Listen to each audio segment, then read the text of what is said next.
Today we're going to go over installing the Diode Dynamics SS3 fog light kit for the 2013 to 2015 Toyota RAV4. We're going to be demonstrating with this right side or passenger side fog light. The steps are the same for the other side, just mirrored. Once you have the bumper of your vehicle off and remove the fog light brackets, the main assembly is held on by two Phillips head screws here and two tabs that slot in here. Once these two screws are removed, we can tilt the assembly and pull it out from the bracket.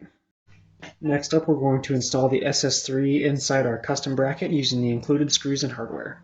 The SS3 pod inserts into the bracket from the top and sliding directly down. We'll insert our nylock nuts in the SS3 housing. Now we'll install the included machine screws through the bracket into the nut. Now you'll need to tighten these bolts down with an Allen key or another hex tool, and you'll want to make sure that the bolts are snug enough that the pod can't move on its own, but by pushing the front of it with some force you can adjust the aim.